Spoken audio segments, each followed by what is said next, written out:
गणानां त्वा गणपतिगं हवामहे कविं कवीनामुपमश्रवस्तमम् ज्येष्ठराजं ब्रह्मणां ब्रह्मणस्पता नः शृण्वन्नोतिभिः सीदसादनम् महागणपतये नमः।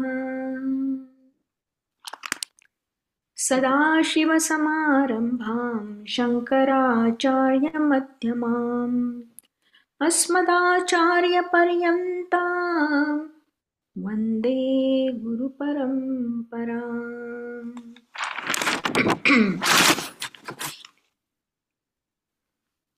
ॐ भद्रं कर्णेभिः शृणुयाम देवाः भद्रं पश्येमाक्षभिर्यजत्राः स्थिरैरङ्गैस्तुष्टुवांसस्तनुभिः व्यशेम देवहितं यदायुः।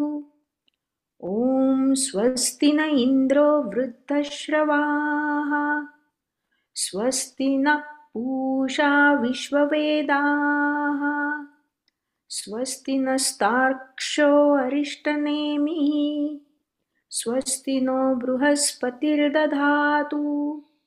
ॐ शान्ति शान्ति शान्तिः।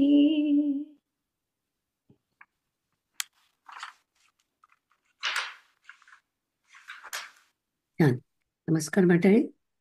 आज संतोष नाही आहे, पण त्यांनी आपल्याला पाठवलेला आहे, तर तो त्याचा गोषवारा माधवी वाचून दाखवते.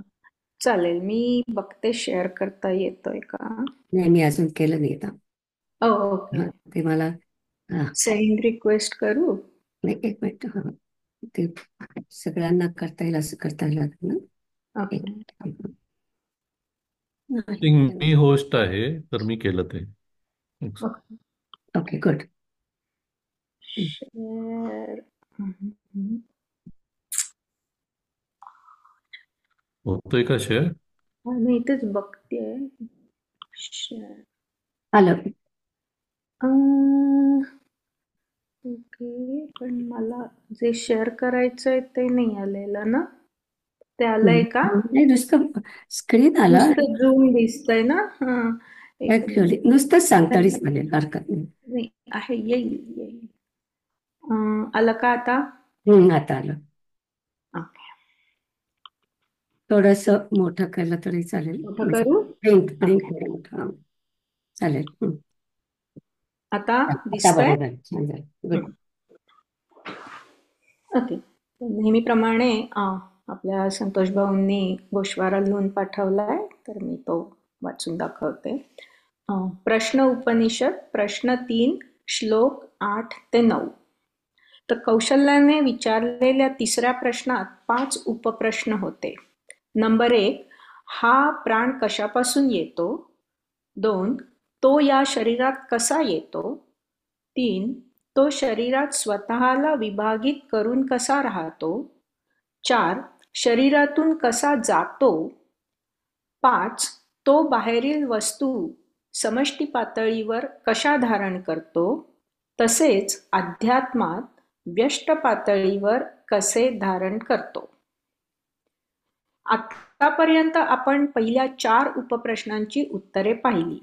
आता 5व्या उपप्रश्नाचे उत्तर देताना पिप्पलाद ऋषी म्हणतात की सूर्य हा खरंच बाह्य प्राण आहे. तो आपल्या आतील प्राणाला डोळ्यांद्वारा शक्ती देतो. पृथ्वीतील देवता आपल्यातील अपान वायूला आकर्षित करून मदत करते. पृथ्वी भोवतीचे वातावरण म्हणजे समष्टी पातळीवरचा समान वायू आणि सामान्य हवा म्हणजे समष्टी पातळीवरचा व्यानवायू. या मंत्रात बाह्य प्राण, समष्टी पातळीवर व आतला प्राण याबाबत सांगितले आहे. समष्टी पातळीवरील प्राण आतल्या प्राणाला मदत करतो.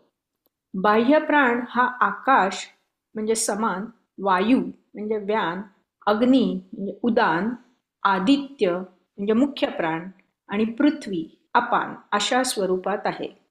या समष्टी पातळीवरच्या देवतांना आदी देवता म्हणतात. जो देतो त्याला अनुग्राहक म्हणतात व जो घेतो त्याला अनुग्राह्य म्हणतात. आपण गेल्या वेळी पाहिले होते की सूर्यापासून मुख्य प्राण व उदानाला मदत होते. उदान वायूची उष्णता सूर्याकडून येते.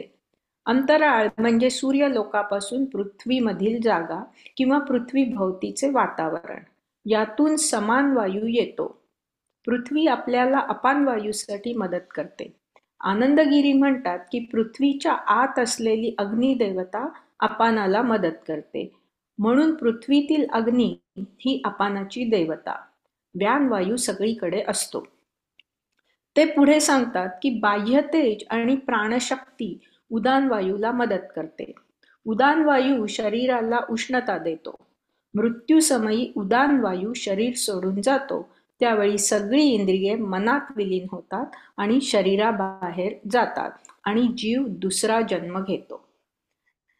जेव्हा बाह्य तेजाचा उल्लेख होतो तेव्हा सूर्याचे तेज असे अभिप्रेत असते. जेव्हा व्यष्टी पातळीवर तेजाचा उल्लेख होतो तेव्हा उदान वायू असे अभिप्रेत असते. या मंत्रात पुनर्जन्म होतो त्यावेळी काय होते याची माहिती दिली आहे. जशी दिव्याची वात हळूहळू विझते, शांत होते, त्याप्रमाणे जसा उदान वायू शरीरातून जाऊ लागतो तसे शरीर थंड होऊ लागते. याला त्यांनी उपशांत असा शब्द वापरला आहे. मृत्यूसमयी सगळी इंद्रिये म्हणजे इंद्रियांमागील शक्ती मनामध्ये विलीन होतात. मन प्राणात विलीन होते व उदान वायूच्या मदतीने ते शरीराबाहेर जातात. यावेळी सूक्ष्म शरीर व कारण शरीर शरीराबाहेर जातात. ज्यांचे पाप पुण्य समान असते त्यांचा मनुष्यजन्मी पुनर्जन्म होतो.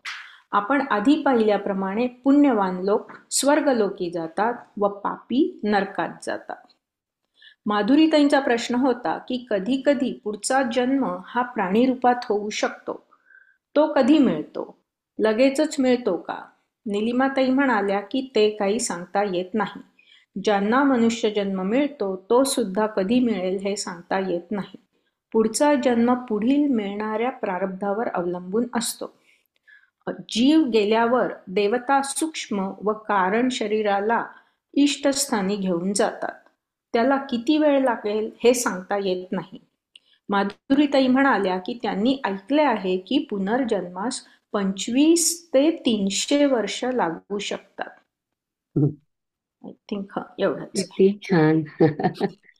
छान माधवी, तू वाचते पण खूप सुंदर आणि ते लिहिलंय किती छान. म्हणजे आता मला जास्त कळायला लागलं त्याच्यातलं, असं वाटायला लागलं. इतकं म्हणजे सगळे एकंदर पॉइंट ते त्यांनी खूप छान छान कव्हर केलेले. सगळं संकलन ते सगळं करून संकलन छान करतात आणि खरं म्हणजे ते नव्हते इथे तरी पण छान. तरी करतात. हो ना, व्हेरी खरोखर. गुड. हा, चला आता आपण पुढच्या मंत्राकडे जाऊ. 8वा आणि 9वा मागच्या वेळी आपण पाहिला आणि आता आपण 10वा, 11 आणि 12वा होपफुली आज 3 मंत्र करू शकू. तर मी माझी स्लाइड काढते.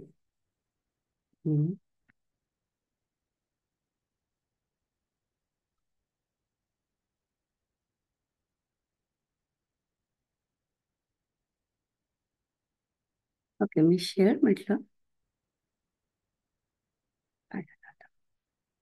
माधवी, तू बंद केलंस ना? हो, मी शेअर नाही करत आहे आता. ओके ओके, मग आता मी तुम्ही शेअर शेअर करताय ना? आपण या शेअर करते. शेअर साऊंड अजून आलं नाहीये पण तेच बघते आता. आज मग त्याला आवडत नाही आज मी जरा की पारी बाई आलं आलं आलं आलं आलं ना आता. हो. 3.10 ते 3.12 या. ओके, 10 ते 12 आपण आज जायचं म्हणतोय. आधीच्या माझ्या स्लाइड्स आहेत त्या मी तुम्हाला नंतर सांगणार आहे, कारण शेवटी आपली 12वी जेव्हा स्लाइड येतील तेव्हा मी आधीचे जे आपलं पॉइंट सगळे आपण केलेले आतापर्यंत या प्रश्नामध्ये ते 1, 2, 3 अशा स्लाइडमध्ये आहेत. पण आता आपण 10 पासून सुरू करूया.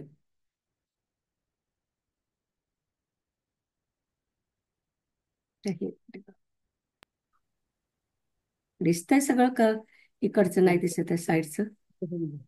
नाही, सगळं दिसतंय, व्यवस्थित ओके, दिसतंय. ओके. ओके, म्हणू मी एक मिनिट यात- थांबू. एकच मिनिट थांबू. ओके. मी उघडते. हा, म्हणा. यच्चित्ततेन एष प्राणम आयाति प्राण तेजसा युक्त सह आत्मना यथा संकल्पितम लोकम नयति. हा, हा आपला मंत्र झाला. तर आता आपण हे बघूया की त्याचा अर्थ काय आहे.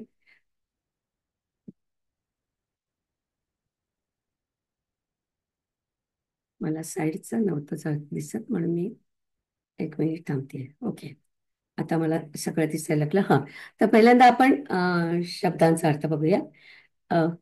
एषः यच्चित्त.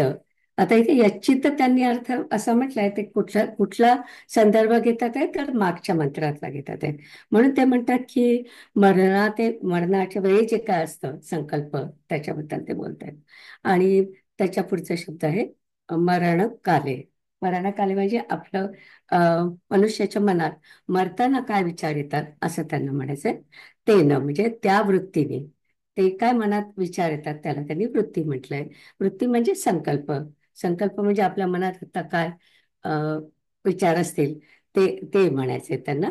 नंतर त्यांनी म्हटलंय प्राणम आयाती. प्राण जो असतो जो आता इथे त्यांना प्राण म्हणायचंय. आणि मग आपल्याला माहितीये की प्राणाच्या नंतर ते उदान वायू सगळं जातं. तर इथे म्हणजे प्राण स्लॅश उदान वायू असं म्हणायचंय. नंतर पुढचा जो प्राण आहे प्राण म्हणजे म्हणजे मुख्य प्राण जो आहे आपला, ज्याच्यामुळे आपण श्वास घेतो तो. नंतर तेजस्सा म्हटलंय. तेजस्सा युक्त म्हणजे ज्याच्यामध्ये हीट असते, उष्णता असते. आणि आत्ताच माधवीने वाचलं तसं ज्याच्यामध्ये उष्णता असते त्याला आपण उदानवायू म्हणतो.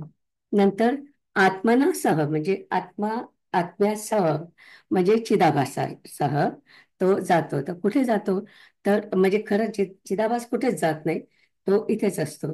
पण हे सगळं आपल्या शरीरातून बाहेर जातं असं त्यांना सांगायचंय. तर तो कुठे जातो तर यथा संकल्पितम लोकम. संकल्पितम हा महत्वाचा शब्द आहे की आपला आता काय ठरवलं असेल की आपले जे काय पाप म्हणजे पुण्य असतील किंवा आपलं मागचं जे काय घडलेलं असेल, जे कोणचं पुढचं प्रारब्ध कर्म असेल, तरी सगळं धरून जे काय आपलं संकल्पित लोक आहेत, म्हणजे तुम्ही स्वर्ग लोकात जाणार आहात का पितृलोकात जाणार आहात किंवा तुम्ही ब्रह्मलोकात जाणार आहात किंवा तुम्ही इथेच परत येणार आहात, त्याला सगळ्याला त्यांनी संकल्पितम असं म्हटलेलं आहे. आणि त्या त्या ठिकाणी घेऊन जातो. कोण घेऊन जातो तर आपला उदान वायू जो असतो तो तुम्हाला घेऊन जातो. नयती म्हणजे घेऊन जातो. एक मला इथे नोट अशी सांगायची आहे की मराठी पुस्तकं मी जे पाहिली त्याच्यामध्ये हा मंत्र नाही. आणि हा पण आपलं जे काय स्क्रिप्ट आपण बघतोय त्याच्यामध्ये आहे, म्हणून मी तो इथे घेतलेला आहे. आणि त्याच्यामधून काही महत्वाचे विचार पण आपल्याला कळलेले आहेत. तर आता याचा एकूण अर्थ काय की मरणकाली त्याचे जे विचार असतील त्यावेळेस हा उदाहरण वायू त्या ठिकाणी तुम्हाला घेऊन जातो. तर संकल्पितम लोकी तो घेऊन जातो तुम्हाला, असा या मंत्राचा अर्थ आहे. आता आपण त्याचं स्पष्टीकरण बघूया.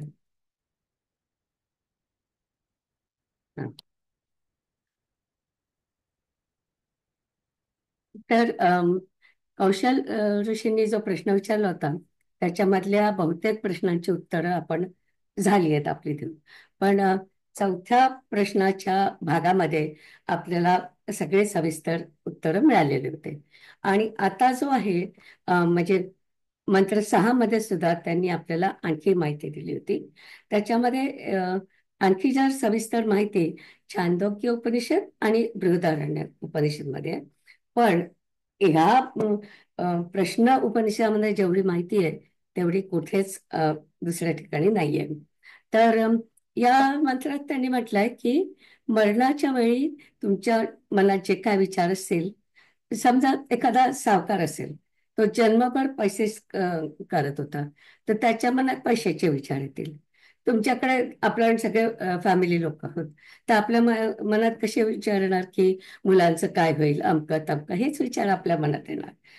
तर असे जे आपल्या मनात सतत जे विचार असतात ते विचार महत्वाचे आहेत असं समजलं जातं.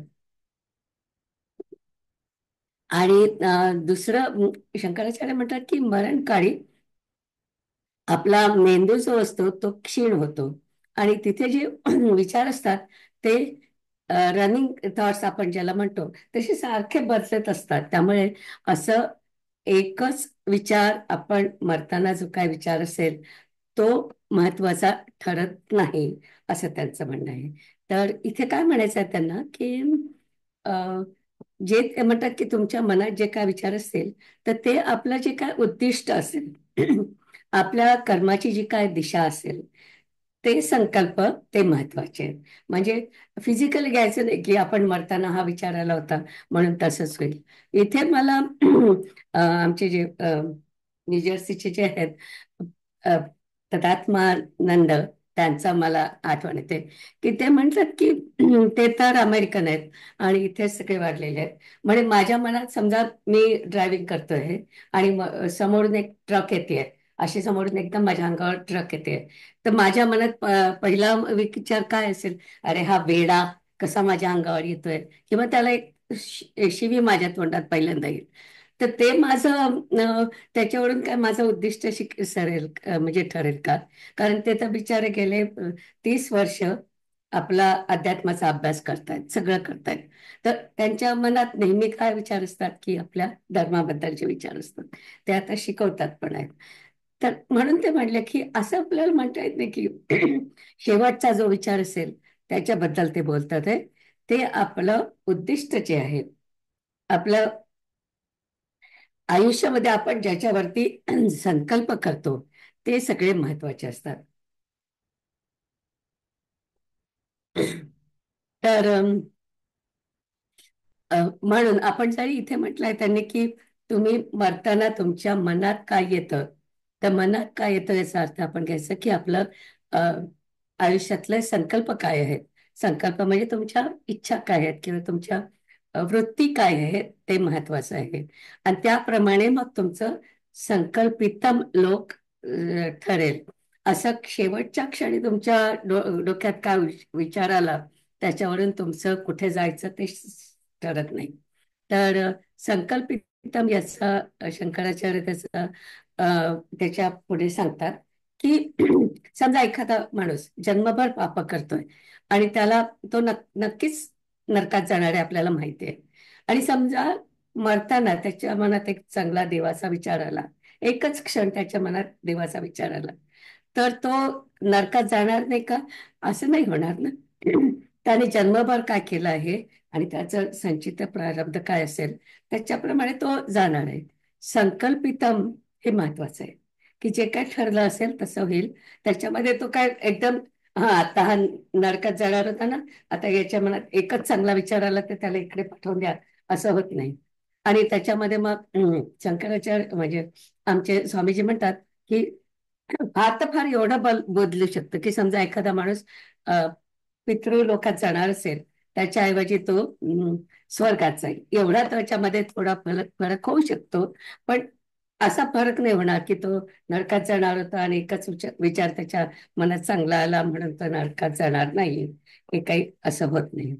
आणि दुसरं एक स्वामीजी असं म्हणाले की आपल्या मरणाच्या वेळी आपलं मन क्षीण झालेलं असतं, त्यामुळे त्यावेळेस जो संकल्प मनात येतो तो सुद्धा क्षीण असतो, म्हणजे तो काही स्ट्रॉंग त्याचं ओपिनियन राहू शकत नाही.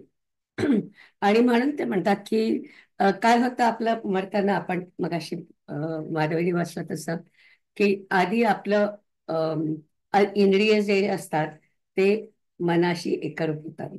नंतर मन हे प्राणाशी विलीन होतं आणि प्राणामधला उदान वायू जो असतो त्याच्यामध्ये सगळं विलीन होतं. आणि मग उदान वायूला बाहेर जसं कसं जायचं माहिती असतं, तर आपण असं म्हटलं तो आपल्या सुषुम्ना नाडीतून वरतीपर्यंत जातो.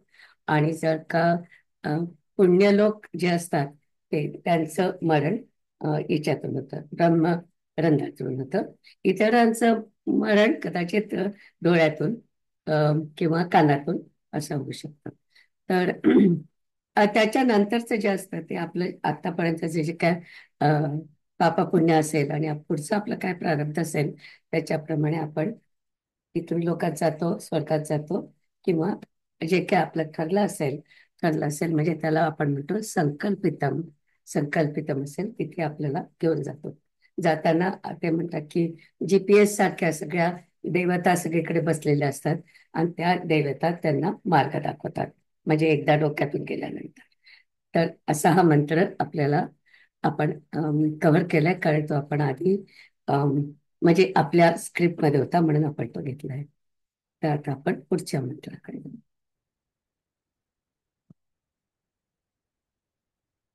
दिसतोय 11वा मंत्र? हो हो, दिसतंय. य एवं विद्वान् प्राणं वेद नः अस्य प्रजा हीयते अमृतः भवति तद एषः श्लोकः.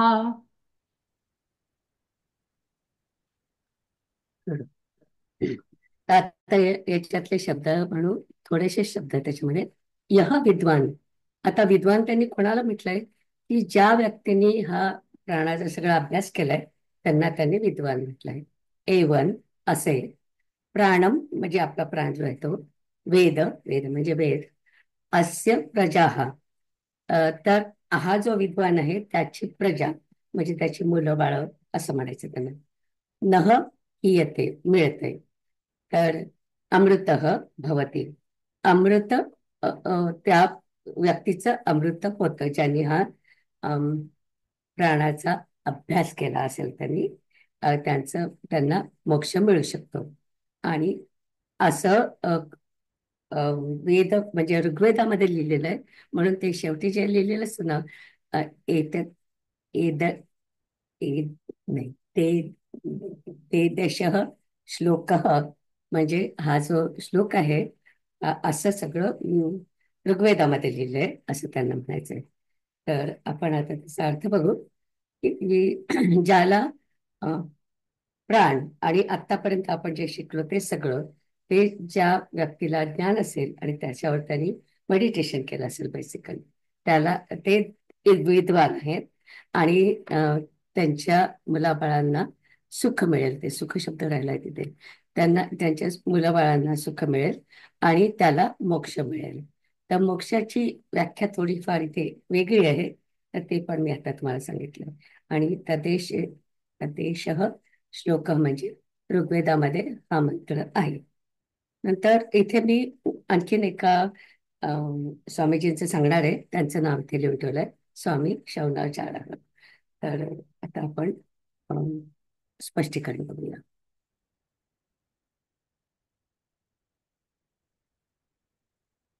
पहिला शब्द विद्वान.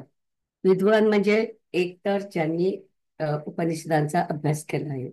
दुसरं म्हणजे आत्ता आपण जे शिकलो प्राणाच्या बद्दल त्याचा अभ्यास केला आहे आणि त्याच्यावरती उपासना केली आहे. उपासना हे महत्वाचं आहे, उपासनेमधूनच तुम्हाला ज्ञान मिळू शकतं. आणि त्याच्यानंतर त्यांनी इथे म्हटलंय ऐहिक फल. ऐहिक फल म्हणजे इथे तुम्हाला काय फळ मिळणार आहे की तुमची मुलं बाळ सगळ्यांना सुख मिळेल, ज्ञान मिळेल असं त्यांनी सांगितलं. ते दृष्ट फळ झालं. अदृष्ट फळ म्हणजे काय, तर ती जी काय व्यक्ती जिने ध्यान केलेलं आहे आणि अभ्यास केलेला आहे तिला मोक्ष मिळू शकतो आणि इतरांना मुक्ती मिळू शकते. आता याच्यामध्ये मी दोन शब्द वापरते, मोक्ष मिळू शकतो किंवा मुक्ती मिळू शकते. तर त्याचं थोडंसं एक्सप्लेनेशन मी तुम्हाला देणार आहे. आणि अ, आणि त्याच्यात ते म्हणतात की मुक्ती कशी मिळते, की प्राण म्हणजे जो हिरण्यगर्भ आपण म्हटलं पहिला जो प्राण आहे त्याच्यामध्ये ते एकरूप होतात. मग अशा प्रकारे त्यांना मुक्ती मिळते. तर आपले जे मुख्य आदिशंकराचार्य आहेत, त्या आदिशंकराचार्यांनी त्यांच्या हयातच त्यांनी आपल्या देशामध्ये 4 मठ बांधलेले होते. आणि खूप महत्वाचं आहे त्यांचं ते कार्य, की त्यांना असं लक्षात आलं की आपल्या अम, आपल्या धर्मामध्ये असं काही बेस नाही आहे की जिथे जाऊन तुम्ही प्रश्न विचारू शकाल आणि तुम्हाला उत्तर तुम्हाला मिळू शकते. तुम्हाला सगळ्यांना त्या याच्याबद्दल माहिती असेल, मठांबद्दल. तर म्हणून त्यांनी असं म्हटलं की 4 टोकांमध्ये त्यांनी 4 मठ तयार केले. आणि तिथे उद्दिष्ट असंच होतं की समजा तुमच्या मनात काहीतरी आलं की अम, म्हणजे तुम्हाला प्रश्न आहे की प्राण म्हणजे काय असतं, आपलं शरीर कुठे जातं, असे सगळे जर तुम्हाला प्रश्न असतील तर तुम्ही या अशा मठांमध्ये जाऊन तुम्ही सगळे आपले प्रश्न विचारू शकता. आणि मग असं काय म्हणतात, एक बेसिक असं आपलं सगळं होईल की आपले सगळ्यात महत्वाचे अं, अ, धर्मग्रंथ कोणते आहेत. आपले जे काही 3 आहेत, म्हणजे वेद आणि ब्रह्मसूत्र आणि गीता, हे 3 महत्वाचे आहेत. तर हे तुम्हाला माहितीच नसतं. आपल्याकडे कोणाला तुम्ही विचारलं तर लोक असं म्हणतात की आमचा कुठला ग्रंथ आहे, रामायण. रामायण हा रेफरन्स ग्रंथ आहे. तो आपलं त्याच्यामध्ये आपलं सगळं तत्वज्ञान नाहीये. तर तत्वज्ञानाच्या दृष्टीने आपले महत्वाचे म्हणजे वेद आहेत आपले, ब्रह्मसूत्र, आणखीन तिसरं म्हणजे गीता. त्या 3 महत्वाच्या गोष्टी आहेत. तर ह्या सगळ्या ज्या माहिती आहेत त्या आपल्या त्या मठांमधून तुम्हाला मिळू शकतात. आणि म्हणजे कुठल्याही मठात गेला तरी तुम्हाला तेच उत्तर मिळणार आहे. तर असं जे एकत्रीकरण त्यांनी केलेलं होतं ते खूप महत्वाचं होतं. तर या मठांपैकी शृंगारी शिंगेरी शिंगेरी गावाला जे आहे मठ, तिथे जे शंकराचार्यांचे अतिशय आवडते विद्यार्थी म्हणा, शिष्य म्हणा, ते होते. त्यांचं नाव विद्यारण्य. विद्यारण्य स्वामी शिंगेरीच्या मठाचे शंकराचार्य झाले होते. तर म्हणजे शंकराचार्य आणि मग हे 4 जण त्याच्यानंतरचे, तर ते तिथले होते. तर ते खूप हुशार होते आणि त्यांनी खूप अभ्यास पण केला होता. तर हे स्वामी विद्यारण्य. पण विद्यारण्यांचे जे भाऊ होते त्यांचं नाव शौनाचार्य. तर शौनाचार्य सुद्धा खूप हुशार होते आणि त्यांनी पण सगळ्या आपल्या ग्रंथांचा अभ्यास केलाय. आणि विशेषतः शंकराचार्यांनी ज्याचं ज्याचं भाष्य लिहिलंय त्याचा शौनाचार्यांनी खूप अभ्यास केलाय. तर म्हणून विद्यारण्य स्वामी इतकंच त्यांचं सगळ्याचं ज्ञान आहे. आता मी तुम्हाला त्यांचं काहीतरी या मंत्राच्या अनुषंगाने मी तुम्हाला त्यांचं सांगणार आहे. तर त्याचा आपल्याला पुढच्या प्रश्नांसाठी उपयोग होणार आहे, म्हणून मी इथे घेतलेलं आहे. तर अम, शौनाचार्य स्वामी जे आहेत ते असं म्हणतात की या मंत्रात म्हटलं आहे अमृतः भवती. अमृतः भवती असे शब्द आहेत. तर त्याचा अर्थ आपण मोक्ष असा घेतो. पण प्रत्येकालाच मोक्ष मिळेल असं नाही. तर मोक्ष मिळण्यासाठी आपल्याला ज्ञान पाहिजे, आत्मज्ञान पाहिजे. आणि ते आत्मज्ञान तुम्हाला मिळतं ते उपासना केल्यानंतर. पण जेव्हा तुम्ही या प्राणाचा सगळा तुम्ही अभ्यास करताय, हा तर नुसता अभ्यास झाला रे, म्हणजे कर्म झालं. आता आपण पुस्तक घेतो किंवा तुम्ही वर्गात येतात आणि तुम्ही हे सगळं शिकताय, तरी शिकणं हे कर्म झालं, कारण त्याच्यामध्ये साधन आहे जे काय आपण शिकतो ते, आणि साध्य आहे की तुम्हाला त्याच्यातून नॉलेज मिळतं. पण तुम्हाला त्याच्यातून आत्मज्ञान मिळत नाही.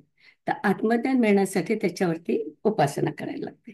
तर कर्म आणि उपासनामध्ये फरक हा असा आहे की कर्मामध्ये तुम्हाला काय मिळू शकतं, तुम्हाला एकाग्रता मिळू शकते, तुम्हाला साधन चतुष्टय मिळू शकतं. पण जेव्हा तुम्ही मोक्ष म्हणता तेव्हा त्याच्यासाठी कर्म आणि उपासना हे दोन्ही लागतं. तर आता आपण जो काय अभ्यास करतोय ना, त्याच्यामध्ये आपली उपासना नाही आहे, आपण फक्त कर्म करतोय. तर म्हणून ते म्हणतात की नुसतं जर का तुम्ही कर्म केलं तर तुम्हाला त्याच्यापासून मोक्ष मिळू शकत नाही, असं आपल्या शास्त्रामध्ये सांगितलेलं आहे. तर आत्ता आपण जे कर्म करतोय म्हणजे अभ्यास हा जे करतोय, हे तर फिजिकल काम झालं ना. मग त्याला आपण म्हणू की अपराविद्या. अपराविद्या म्हणजे ज्याच्यामध्ये ऍक्च्युअली आत्मा आणि ब्रह्म येत नाही त्याला आपण अपराविद्या म्हणतो. आणि त्याच्यासाठी ते एक या कर्मासाठी एक शब्द वापरतात, व्याकृत. व्याकृत कर्म म्हणजे अपराविद्येतलं जे काय कर्म असतात त्याला आपण व्याकृत म्हणतो. तर आज आपण जे काम करतोय की आपण हे सगळं शिकतोय, चांगलंच काम आहे, पण ते कर्म आहे. त्याच्यावर जर का तुम्ही घरी जाऊन मेडिटेशन केलं आणि उपासना केली, तर उपासना आणि कर्म केल्यानंतर मग आत्मज्ञान होऊ शकतं किंवा तुम्हाला मोक्ष मिळू शकतो. म्हणून शौनकाचार्यांनी आपल्याला हे एक्सप्लेनेशन दिलंय की सगळ्यांनाच याच्यामधून काही, आज आपण अभ्यास केल्याबरोबर तुम्हाला सगळ्यांना मोक्ष मिळेल असं काही नाही. आय होप इट डज, पण असं नाही होत. तर जेव्हा तुमची उपासना असते तेव्हा मग त्याच्यामधून तुम्हाला मोक्ष मिळू शकतो. पण बाकीच्यांना काय मिळतं, तर बाकीच्यांना मुक्ती मिळू शकते. आता मुक्ती आणि मोक्ष याच्यामधला त्यांनी फरक केलेला आहे. आणि मुक्ती ती कुठली मिळते, तर क्रममुक्ती. आपण म्हटलं होतं की जे लोक नुसतीच प्रार्थना करतात किंवा तुम्ही देवाची सगळी पूजा करताय, अमकं करताय, खूप तुमची श्रद्धा आहे देवाजवळ, आणि तर तुम्हाला मुक्ती मिळते, त्याला आपण क्रममुक्ती म्हणतो. क्रम अशासाठी की त्याच्यात दोन भाग असतात. एक, तुम्ही ब्रह्मलोकात जाता, तिथे तुम्ही उपासना केली की मग तुम्हाला मोक्ष मिळू शकतो. तिथे दोन स्टेप्स असतात, म्हणून त्याला क्रममुक्ती म्हणतात. तर तशा प्रकारची क्रममुक्ती हा जो अभ्यास आहे त्याच्यामुळे तुम्हाला मिळू शकते. तर आणि व्याकृत ज्याला म्हटलंय, तर व्याकृत जेव्हा कर्म असतं तेव्हा ती अपराविद्या असते. अपराविद्यामध्ये मोक्ष मिळत नाही. त्यांना मुक्ती मिळू शकते पण मोक्ष मिळू शकते. आता तुम्ही म्हणाल की शौनाचार्यांचं हे मत आपण इथे महत्वाचं का बरं म्हणायचं, तर याच मंत्रानंतर म्हणजे ऍक्च्युली 12व्या मंत्रानंतर ते आपल्याला सांगतात की आतापर्यंत आपण 3 प्रश्न पाहिले, 1 2 3, हा तिसरा प्रश्न आहे. तर हे जे 3 प्रश्न पाहिले हे अपरा विद्येवरचे होते. पण चौथा प्रश्न, 5वा प्रश्न आणि 6वा प्रश्न हे जे आहेत ते प्रश्न आहेत ते पराविद्येचे आहेत. म्हणून इथे मी त्यांचं जे काय म्हटलंय ते इथे घातलंय की आता आपल्याला लक्षात येईल की पहिले 3 प्रश्न होते ते अपराविद्येचे होते, आपल्याबद्दलचे होते. आणि आता ह्याच्यानंतर जे आहे ते जे 3 प्रश्न आहेत, चौथा प्रश्न, 5वा आणि 6वा प्रश्न, हे महत्वाचे आहेत. तर मुक्ती आणि मोक्ष याच्यामधला फरक त्यांनी सांगितलाय. म्हणून मला वाटलं की त्यांचं मत आपल्याला इथे घेतलं तर त्याच्यामुळे आपल्याला मदत होईल. आता आपण जेव्हा चौथा प्रश्न किंवा विशेषतः 5वा प्रश्न तो महत्वाचा मला वाटतो, तर जे त्याच्यामध्ये जर का तुम्ही अभ्यास केला, तुम्ही सगळं समजून घेतलं आणि त्याच्यामध्ये उपासना तुम्ही केली, तर शौनाचार्य म्हणतात त्याच्यामध्ये तुम्हाला नित्य अमृत मिळतं. पण त्यांनी हा फरक केला की इथे त्यांनी अमृत म्हटलंय, पण तुम्हाला ते सगळे प्रश्नांचा अभ्यास केल्यानंतर तुम्हाला नित्य अमृत मिळतं. नित्य अमृत म्हणजे मोक्ष मिळू शकतो असं त्यांनी सांगितलंय. म्हणून मला वाटलं की त्यांचं जे काय मत आहे ना, ते खूप महत्वाचं आहे की आपण नेहमी कधी अमृत म्हटलं की आपल्याला वाटतं हा अमृत म्हणजे आता यांना मोक्ष मिळाला. तर इतकं सोपं असतं मोक्ष मिळायचं तर सगळ्यांनाच मिळालं असतं, पण तसं होत नाही ना. की इथे सगळे बिलियन्स ऑफ लोक पुन्हा परत येतातच इथे, तर इतक्या लवकर कोणालाही मोक्ष मिळत नाही. तर मोक्षासाठी त्यांनी शब्द वापरलाय नित्य अमृत. तर आज असा आपला 11वा मंत्र झाला. या आता आपण 12व्या मंत्राकडे जाऊया.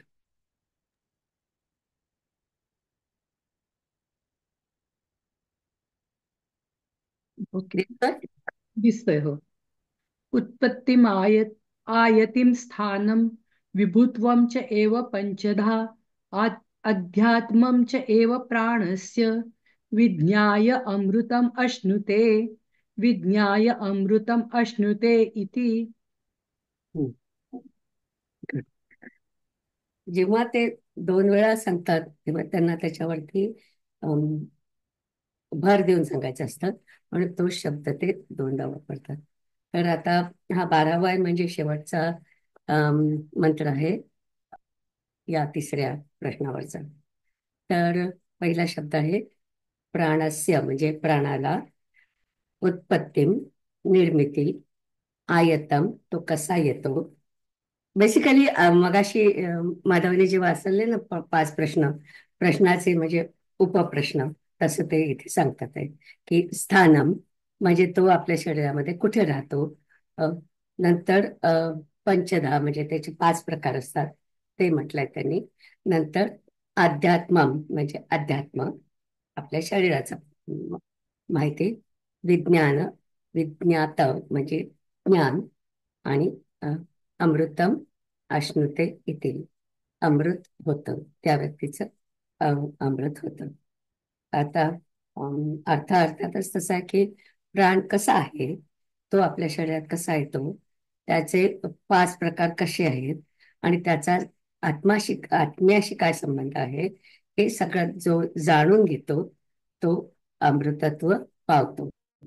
आणि ह्याच्यासाठी आपण आतापर्यंत आपण काय शिकलो त्याच्यावरचं आपण थोडस रिव्हिजन करूया, म्हणजे आपल्या लक्षात येईल की आपण या 3ऱ्या मंत्रामध्ये आपण काय काय शिकलो. तर मी आता माझ्या आधीच्या स्लाइड्स बघते. हा. ही अगदी सुरुवातीपासून मी ही ठेवली होती आणि याच्यामध्ये 6 ऋषी जे गेले होते आपल्या पिप्पलाद ऋषींकडे, त्यांची ही नावं आहेत. तर हे सगळे ऋषी आपला स्वतःचाही अभ्यास करत होते आणि त्यांच्या मनात जेव्हा केव्हा प्रश्न होते ते सगळे आपले प्रश्न घेऊन ते पिप्पलाद ऋषींकडे आले. पहिल्याचे नाव सुकेशा, त्याचं अजून आलं नाही आपल्याकडे. दुसरा सत्यकाम. नंतर तिसरा आहे सौर्यायणी. सौर्यायणी म्हणजे सूर्याच्या फॅमिलीतला, तर त्याचा 4था मंत्र आपण शिकणार आहोत. 4था प्रश्न आपण शिकणार आहोत. नंतर अश्वलायन, त्याचं म्हणजे हा कौशल, कौशल देशाचा एक ऋषी. आणि त्याच्यानंतर भार्गव, भार्गवाचा प्रश्न. नंतर कबंदी, कबंदीचा पहिला प्रश्न होता, त्याच्यापासून आपण सुरू केलं. तर पहिला प्रश्न सृष्टीची निर्मिती कशी झाली त्याच्यावर त्यांचा होता. आणि नंतर आत्ता जो आपल्याकडे प्रश्न आहे तो नाही, हे आधीच्या दुसऱ्या प्रश्नाचा मी लिहिलं होतं की त्याचे 2 भाग होते की कोणत्या शक्ती आपल्या शरीरात राहतात, आणखीन त्यांचा आधार काय असतो, आणि त्याच्यानंतर कोणाचं प्रबळ कोणच्या असतात. आणि नंतर आपण हिरण्यगर्भाबद्दल बघितलं होतं, ते मी थोडंसं तिथे लिहिलं की ब्रह्माचं नॉलेज जे आहे त्याला आपण हिरण्यगर्भ म्हणतो. तर हिरण्यगर्भ आणि त्यालाच आपण ईश्वर तत्व म्हणतो. तर ईश्वर तत्व किंवा हिरण्यगर्भ ही सेकंड लेवल आहे. आधी ब्रह्म आपला असतं. तर ही जी सेकंड लेवल आहे त्याच्यामध्ये अम, ब्रह्म आणि माया दोन्ही पण असतं. तर आपण जेव्हा केव्हा म्हणतो की या गोष्टी हिरण्यगर्भातून निघाल्या, तेव्हा म्हणायचं की त्याच्यामध्ये ब्रह्म आणि माया दोन्ही पण आहे. आता आपण त्याच्यानंतर आपण आपले जे प्राण आहेत त्याच्याबद्दल आपण पाहिलं होतं की प्राणाचे 5 प्रकार आहेत. तर त्याच्यापैकी श्वास घेतो त्याला आपण ज्येष्ठ प्राण म्हणतो. नंतर अपान, उदान, समान आणि व्यान असे 5 त्याचे प्रकार असतात. तर प्रकार आपण कसे बघितले होते की प्राण म्हणजे आपण जे शुद्ध श्वास आपण घेतो आतमध्ये, तो पहिला प्राण, त्याला आपण ज्येष्ठ प्राण म्हणतो. नंतर अपान वायू. अपान वायू हा आपल्या शरीरातून जे काही नको आहे ते बाहेर टाकतो आणि आपल्या शरीरातली घाण बेसिकली बाहेर टाकतो. आणि ते पण खूप महत्वाचं काम आहे. आणि अपान वायूला शरीरातून बाहेर कसं जायचं ते माहिती असतं. खालच्या बाजूने तो बाहेर जातो. आणि नाही, ते बरोबर नाही. नंतर समान वायू. समान वायूमध्ये अन्न आपलं जे आपण पोटात घालतो ते सगळं मिसळायचं आणि ते सगळ्यांना वाटून द्यायचं. आपल्या सगळ्या अवयवांना जे लागतं त्याच्याप्रमाणे वाटून द्यायचं. ते काम समान वायू करतो. नंतर व्यानवायू आपण बघितलं, तर तो जो व्यानवायू असतो तो, मी रक्त म्हटलं पण मागच्या वेळी आपण बोललो होतो की नाडी म्हणजे आपल्या फुफ्फुसात जे जातं त्याला सुद्धा आपण नाडं म्हणू शकतो. तर सगळीकडे संपूर्ण आपल्या शरीरामध्ये अम, जे काय पसरवायचं आहे ते सगळं पसरवण्याचं काम व्यानवायू करतो. नंतर उदानवायू. उदानवायू आपल्याला शेवटच्या वेळी खूप मदत करतो, पण त्याचं जिवंत राहते. सॉरी, मी पुढची स्लाइड घेते. याच्यामध्ये मी आपले जे काय वायू आहेत त्याचं डिटेल घेतलेलं आहे. तर उदान वायूमध्ये आपण बघत होतो की तो आपल्या शरीरात असताना आपल्या वाणीला मदत करतो, स्मरणशक्तीला मदत करतो आणि अ, मनाची आपली स्थिरता लागते. ही स्थिरता आपल्याला उदान वायूमुळे मिळते. आणि उदान वायू खूप हलका असतो, तर तो नेहमी वरती राहतो. आणि आपल्या शरीरामध्ये जी उष्णता असते ती पण आपल्याला उदानवायूमुळे मिळते. आणि आपल्या शरीरात असताना उदानवायू वॅक्सिन सारखं पण काम करत असतो. आणि असे सगळे काम तो आपल्या शरीरात असताना करतो. पण जेव्हा मरणाची वेळ येते तेव्हा आत्ताच आपण पाहिलं की तो देहातून बाहेर पडण्याचा जो मार्ग आहे तो उदानवायू आपल्याला शोधून देतो आणि आपल्या शरीरातून सूक्ष्म सूक्ष्म शरीर आणि कारण शरीर हे बाहेर काढण्याचं काम उदान वायू करतो. आणि उदान वायू आपल्या शरीराच्या वरच्या भागात राहतो. आता हे मगाशी आपलं बोलायचं राहिलं की प्रत्येक प्राण कुठे राहतो. तर मुख्य प्राण तर आपल्याला माहिती आहे की तो नाक, डोळे आणि तोंड यामध्ये आपला मुख्य प्राण राहतो. अपान वायू तो कान काढीत असतो, म्हणून खालच्या बाजूला आहे. आणि इथे मी त्याची शक्ती कुठे असते ते पण मी याच्यात लिहिलं आहे की मुख्य जो आपला प्राण आहे त्याला सूर्याकडून शक्ती मिळते. नंतर अपान वायू जो आहे तो खालच्या बाजूला आहे, तर ते सोपं आहे लक्षात ठेवायला, त्याला पृथ्वीकडून शक्ती मिळते. नंतर समान वायू मध्ये आहे दोघांच्या. हा प्राण इथे, अपान वायू अगदी खाली, आणि दोन्हीच्या मध्ये तुमचं जे पोट आहे तिथे समान वायू राहतो. तर समान वायू आपल्याला अन्न पचवण्यासाठी मदत करतो आणि पोटाच्या ठिकाणी राहतो. आणि त्याला सपोर्ट कुठून मिळतो तर अंतराळात ही जी शक्ती असते तिथून त्याला हा सपोर्ट मिळतो. नंतर व्यानवायूला आपल्या सगळ्या नाड्यांमधून तो वाहत असतो आणि त्याला सपोर्ट कुठून मिळतो तर अ, सूर्य आणि पृथ्वी याच्या मधलं जे आहे, ज्याला आपण वातावरण म्हणतो, त्या वातावरणामधून व्यानवायूला शक्ती मिळते. आणि उदानवायू आपण पाहिलं होतं की सूर्याची जी हीट असते त्या हीट पासून, उष्णता जी आहे त्या उष्णतेपासून उदान वायूला शक्ती मिळते. तर ह्या म्हणजे कौशलनी हा पण प्रश्न विचारला होता ऋषींनी की बाहेरचा प्राण आणि शरीरातला प्राण याचा कसा संबंध आहे. तर आपण याच्यामध्ये पाहिलेलं होतं की सूर्यापासून दोन आपले प्राण आहेत त्यांना मिळतं, अंतराळापासून समान वायूला मिळतं आणि तसंच व्यान वायूला मिळतं. आणखीन उदान वायूला पुन्हा सूर्यापासूनच मिळतं. सूर्याची जी हीट असते, उष्णता असते, त्याच्यापासून उदान वायूला शक्ती मिळते. तर अशा प्रकारे आपण जे प्राणाचे 5 भाग आहेत त्या भागांचा आपण अगदी पूर्ण डिटेल्समध्ये आपण अभ्यास केला आहे. आणि त्याच्यामधलाच हा शेवटचा प्रश्न होता की शरीरामधून प्राण बाहेर कसा जातो. हा पण उपप्रश्न होता. तर त्या उपप्रश्नामध्ये आपण म्हटलंय की जेव्हा मनुष्य मरायला येतो तेव्हा त्याचा उदान वायू कमी कमी होत जातो. कमी कमी होत जातो म्हणून शरीरातली उष्णता कमी कमी होत जाते. आणि त्याच्यानंतर आपले जी सगळी इंद्रिय असतात ते मनामध्ये एकत्र होतात, विलीन होतात. आणि मग ते विलीन झालेलं मन प्राणामध्ये विलीन होतं. प्राणामधून मग उदानवायूमध्ये विलीन होतं. आणि जे कोणी पुण्यात्मे असतात त्यांचा प्राण ब्रह्मरंध्रामधून जातो आणि बाकीच्यांचा प्राण डोळे, कान इत्यादी पासून जातो. तर ते पण आपण बघितलेलं होतं. आणि आता शेवटचा जो आहे की जगाचा जगाचा बाहेरचा प्राण, आता आपण जे बोललो तसं आणि आपल्या शरीरातला प्राण यांचा कसा संबंध असतो, तर ते आपण इथे पाहिलं होतं. आणि माझी आता शेवटची जी स्लाइड आहे, ही आपण एकदा पाहिली होती स्लाइड.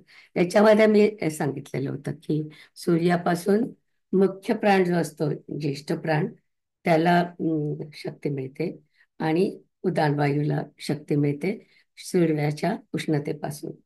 त्याच्यानंतर अंतराळ मी दाखवलेलं आहे, म्हणजे आपल्या पृथ्वीच्या भोवतीचं जे असतं त्याच्यापासून व्यान वायूला शक्ती मिळते आणि समान वायूला शक्ती मिळते. आणि पृथ्वीपासून सॉरी अपान वायूला शक्ती मिळते. तर आपण हे पण आधी बघितलेलंच होतं. तर अशा प्रकारे आपण हा सगळा अम, प्राणाचा जो अभ्यास आहे तो आपण केलेला होता. आणि आता माझा जो हा शेवटचा जो मंत्र होता 12वा, त्याच्यामध्ये आपण ऑलरेडी हे सगळं बघितलेलं आहे. आणि आता आपण एक काइंड ऑफ रिव्हिजन केली त्या सगळ्या माहितीची. आणि हा सगळा जो कोणी अभ्यास करेल आणि त्याच्यावरती ध्यान करेल त्या व्यक्तीला अमृतत्व मिळेल. अमृतत्व पुन्हा आपण शौनाचार्यांनी जे सांगितलंय त्याच्याप्रमाणे म्हणायचं की आपलं जे काय पुण्य असेल, जेवढी प्रार्थना असेल, किंवा आपण जर का अं, ध्यान करत असू याच्यावरती, तर तुम्हाला मोक्ष मिळेल, नाहीतर तुम्हाला मुक्ती मिळेल. तर आता इथे प्राण संपला. आता कसं बंद करायचं वाक्याला कुठं?